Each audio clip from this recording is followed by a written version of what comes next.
Bonjour à tous, j'espère que vous allez bien. Bon, je vous fais une petite vidéo sur la culture de la blette. Parce que là, je vais en cueillir, parce que ce soir, on va faire un petit velouté de blettes.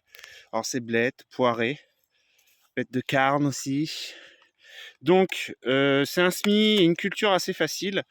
Déjà, les semis se fait vers avril-mai, jusqu'à environ septembre. Donc, vous avez plusieurs styles. Les bêtes de colorées comme ça. Ou alors la blanche. Cette année, j'ai essayé toutes les couleurs, vous pouvez voir. Donc, la graine, c'est pas tout à fait une graine, ça s'appelle une glomérule. C'est-à-dire que c'est un amas de graines. Quand vous allez la semer, ça va donner plusieurs plants.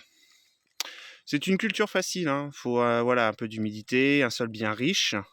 Il faut savoir qu'elle est très riche en minéraux aussi. C'est pour ça qu'on l'a fait. Alors, au niveau cuisine, nous, on l'a fait en velouté. Mais vous pouvez aussi faire donc le velouté, vous prenez que la partie feuille. Et après, tout ce qui est les côtes, là, vous pouvez soit les faire gratiner au four. Bon, personnellement, on n'aime pas trop, non, parce que ça a un goût terreux.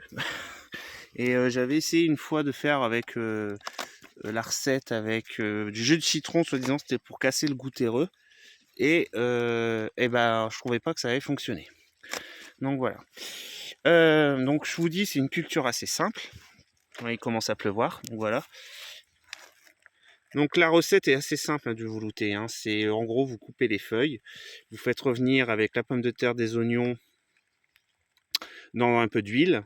Une fois que ça a bien gratiné un peu et que ça a fondu, les feuilles ont bien réduite, vous rajoutez un petit courbouillon et vous mixez le tout. Puis voilà, l'affaire est faite. Donc l'avantage, c'est que vous pouvez la garder pour l'hiver. Elle se protège très bien du froid et vous coupez ce que vous avez besoin. Voilà.